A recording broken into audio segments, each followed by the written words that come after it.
Hey everybody. I apologize if I yawn once in a while through this video. I was out at a dinosaur dig site in Hell Creek Formation in Glendive. It was for a graduate course I had to take, and I've been putting it off for about 3 years. A lot of fun. Got to dig up Triceratops bone and Hadrosaur bone and so on and so on. I'm sort of a quiet geek over earth science. Yeah. um, I actually taught science for a while in Florida before I moved back home to Montana. Anyways, I know this week we're really going over, we're covering two major things. We're covering elections, voting, and we're also covering political parties. I'm going to come back and touch on political parties and a little bit more actually on voting or the elections in general. But I wanted to kind of really go into elections and voting a little bit starting off. One of the things is that I'm 44. I've been voting for sorry, a number of years. My first presidential election I got a vote in was Bush versus Bill Clinton. At the time, George Bush 41 was in his first, of course, administration as president. He had previously been the vice president under Ronald Reagan, and he was running against Arkansas Governor Bill Clinton, or William Jefferson Clinton. And I voted on that one. And for the most part, I voted at least every 4 years. Sometimes I voted in between years when there was a Senate race that I was interested in or dealt with my state. Sorry, I told you, yawning. It's contagious. If I'm making you yawn, just kind of let me know in the comments.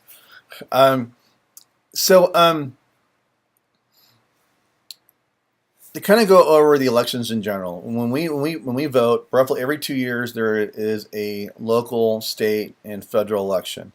It can be a local state, could be your local mayor, it could be the county clerk, it could be the sheriff, it could be the prosecutor's office, it could be a judge if in your state you elect judges, they're not appointed by the governor. At the state level, it could also be your state representatives, which is a very key point I'm going to lead into in a minute. At the federal level, it can be your congressmen. Congress people are voted in at the lower house. The representatives are voted in every 2 years. And at the Senate level, they're voted in every 6 years. So every 2 years, 1/3 of the Senate is up for election. And so with that, originally, with the Constitution, because the Constitution really needed to be set up to give states their rights since they were a union of states, they created a system where originally the people elected their representatives to address their smaller population, which is not really true nowadays. It really isn't. When you have one congressman for 1 million people, they really don't have the ear of a smaller community. But in defense of that, if we still use that system, there would be 4,000 or 5,000 Congress people, and where to house them out when they voted. Think of like Star Wars, the Galactic Senate. It's just spiraling down and thousands of representatives. So that was how it was set up originally. And with that, the states. Well, we basically, when we have our elections, we vote in our state representatives, state senators, and so on. And they would then have the vote for the state senate, or state senator, to represent them in the federal level. So we had our federal congressman, and the states got to vote in their federal senator, 2 for each state, senators, 1 up to however many congressmen and women for the people. So you have an upper house, a lower house. Lower house represents the people, represents us, you and me, and the Senate represented the states. Now, through an amendment process, they eliminated the state Senate from voting in the federal senators. I'm mixed on this because I do like the idea of states' rights. I'm kind of a constitutionalist in that sense, I really like the purity of the Constitution, but the people chose, we the people chose to eliminate that, and so we as the people, we now vote in our state senators, or our federal senators. Sorry, there's a difference between state senators since there's a state senate.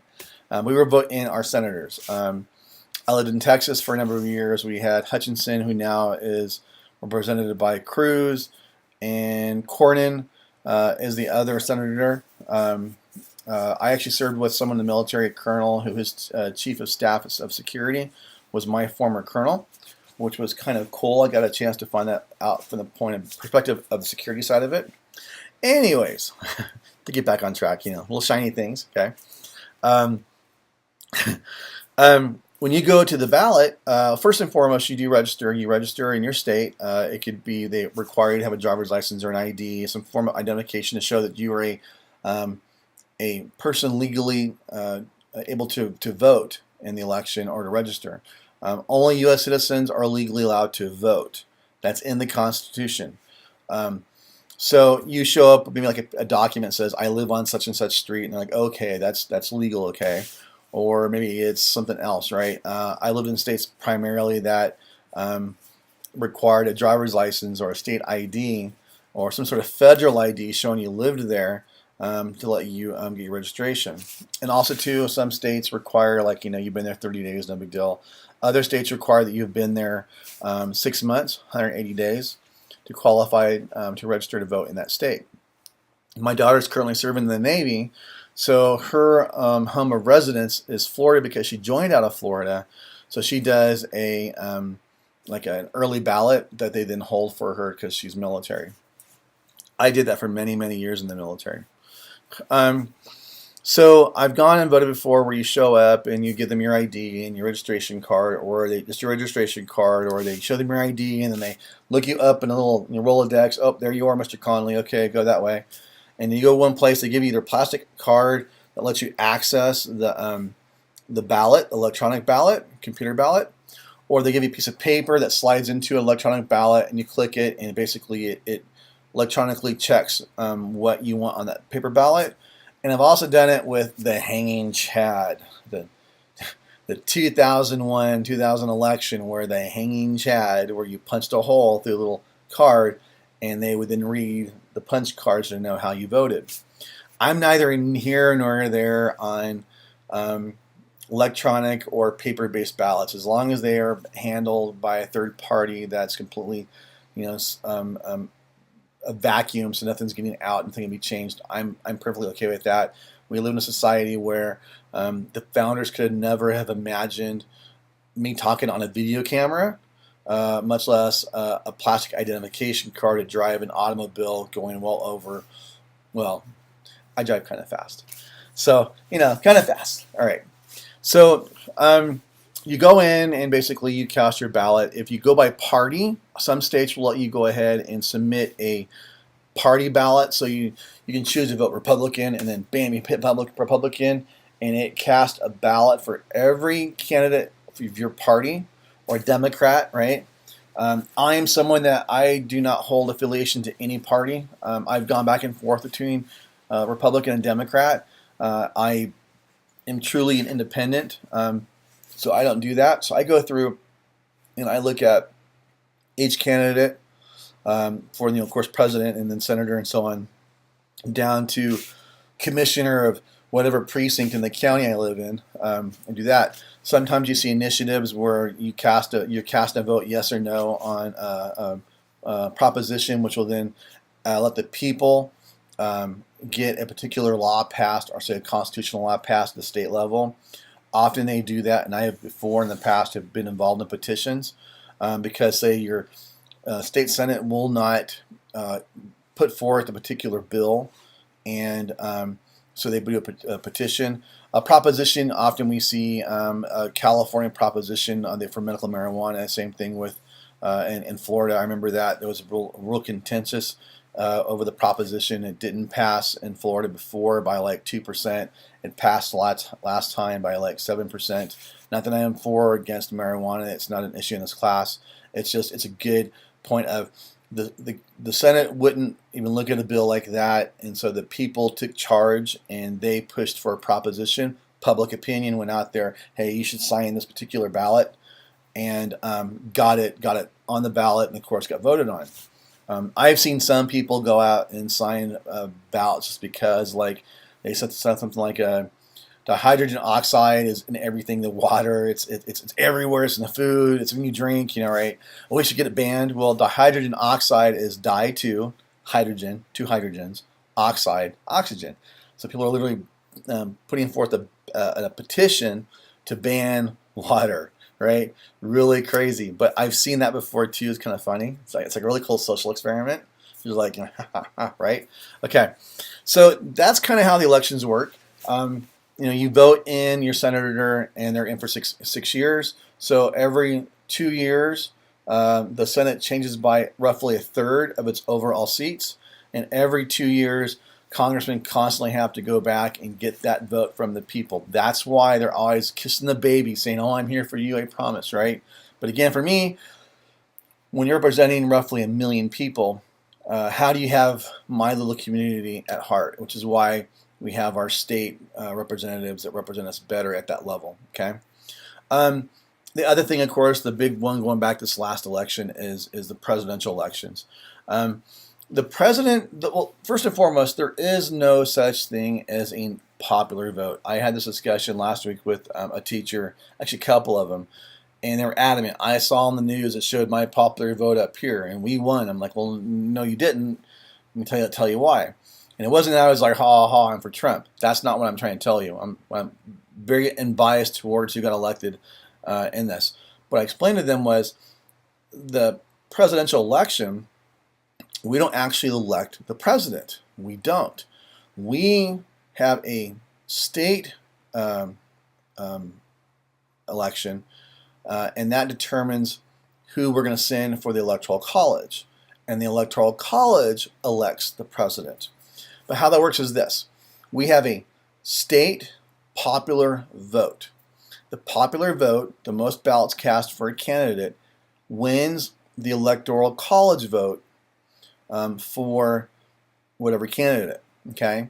So the president's actually in a pretty tough situation because the president doesn't know how to win, one national vote. They have to win 51 separate elections. It's 50 states plus Washington, D.C. They literally have to garner the popular vote in 51 separate states in the district. It's kind of a big deal. It's much harder to do that than it is to just go and win the other. And I can show you a picture really quick, or I can try to find a way to post it. It makes a little better example for you. But it really shows the way in which it's kind of divided. So as an example, if I can pull this up really quick. You can see this or not. All right. This would be the United States if we did a national popular vote. So if you're a candidate running for president, you don't have to go to California, Texas, Florida, and New York. And for the most part, our state doesn't really count. That's pretty much why we have an electoral college, because then every single state gets their say, and the president must go to each state and try to win those votes. Otherwise, this is where your national popular vote numbers come from. And I don't know about you, but I'm not in favor of having either of those 4 big states choose for me who I want to run for president, and that's why. Another good example, if I can find it, that's a pretty good one. That kind of shows you the population. So if we're going by population, those 4 areas are the ones that candidates for president only have to go to. So again, imagine you're running for president. I don't got to go to Montana or Idaho or anywhere else, Iowa, I don't care. I only got to go to California, Los Angeles, Houston and Dallas, New York City, and Miami and Orlando, Florida, and make them happy. I'm president. And that's why it's so important with that election that we keep the Electoral College, and why it's so beautiful and how it's put together, because literally it allows the people to choose who they want by state, and the state, going by the wishes of the people, to cast the ballot through the Electoral College for the president. And that's really why it's really beautiful in the sense because it gives us, Montana, we're a big state, fourth largest state by geography in the country, but one of the lowest by population. It gives us the same footing in an election with, say, with something real big like California or Texas, and that's why it works so well. Um, Other elections, you can have issues where you have runoffs, or you have it where someone has been found guilty, they lose their seat, and now there's going to be an odd election to get someone elected. That's actually how Arnold Schwarzenegger, the actor, won the governor position. The governor's seat in California was the previous governor, Governor Gray, I think his name was, lost his seat as governor, and it was a comedy show. You had Arnold, you had Gary Coleman, who was an actor in the '70s and early '80s. Running for governor. You had Arnold Schwarzenegger. You had well, I'll let you look it up. There were some pretty interesting characters that actually are running for president or governor. It was pretty crazy. That's why I think recently in Kentucky or Georgia, I got to think about this. There was a runoff, and I want to say that a Republican won the seat that a Democrat had. When Ted Kennedy, Senator Kennedy, passed away, his seat and his state had been pretty much in the hands of Democrat for 40 years, something like that, 50 years. And when he died, they went for an election on the seat. Republican gained it. His name was Brown. Big, huge stink. They were like, that's Kennedy's seat, belonged to his brother, then it belonged to Jack Kennedy, former President Kennedy, then it belonged to Ted Kennedy. It should belong to a Democrat, which really it could be Republicans. It doesn't really matter who's making the argument. The fact is, no, it's the people's seat. We choose who we want to have there. And for roughly one term, there was a Republican in the seat. Brown, of course, lost, and it's currently, I want to say Warren. It's Warren. Oh my gosh, I should know this. Warren, I think, currently has the seat that belonged to, previously was sat by Brown. Before that was Ted Kennedy. Before that was Robert Kennedy. Before that, I think, was Jack Kennedy. Yeah, or John F. K. So those are some of the cool parts about elections. They're very neat. I love to vote. I love to go out and do that. I love to know that my vote counts. I've been in places in the world, where war-torn countries and people get to vote for the first time in 30, 40 years, and they go and vote, and they show their ID. They go and they vote, and they come out, and they dip their finger in this blue ink, and they come out, and they're like, "Look, I voted," and that means they can't go back. They can't vote again because their finger's been stained. They're like, I voted. I matter. I matter. And that's why elections are so important. Is it gives you and it gives me, it gives you and it gives me the power to say my voice matters, and I get to choose who I want as my representative. And that's important, right? With elections and voting, things change over time. If you if you were to take the United States' voting habits over, say, 50 years, you'll see big trends and different waves as things have changed. It's kind of cool. Touching on parties really quick, we've had a lot of different parties. We've had the golden age of parties. George Washington, by the way, was absolutely set against the idea of political parties. He thought they shouldn't exist.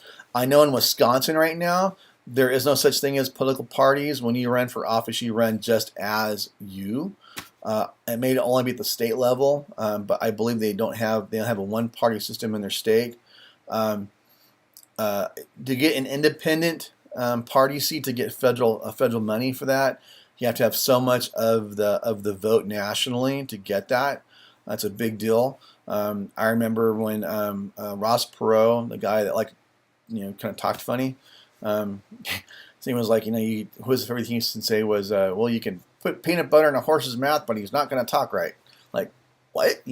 He ran for president, and he was the first real independent person to run for president. And in fact, it's often been thought that had Ross Perot not split from the Republican Party and ran as an independent, that George Bush 41 would have actually beat Bill Clinton and had a second term as president.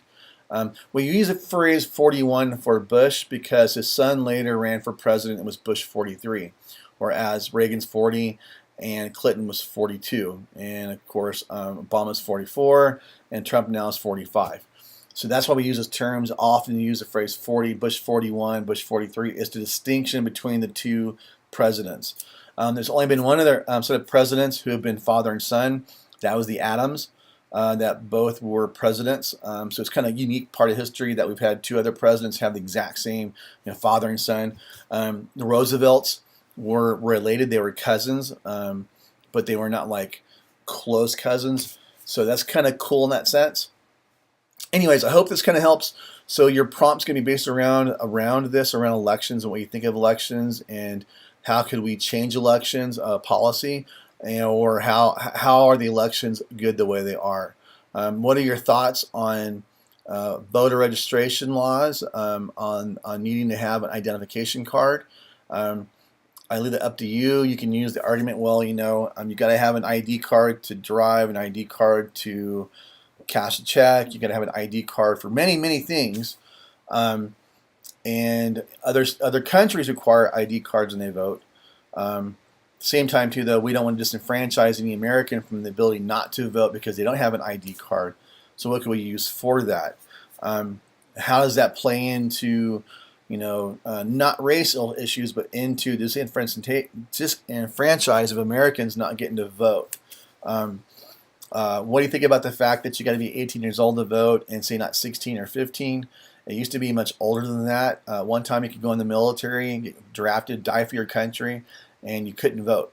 You weren't old enough to. So there are many things that change off and on in our country to allow for change. So what are your thoughts on those things? I'm leaving this prompt pretty open for this. Think hard, research it. Don't just go with emotion. Really think about elections, election processes, voting, and where you're at on this. Okay. All right. Thank you. Have a great week, and I'll see you in the discussions.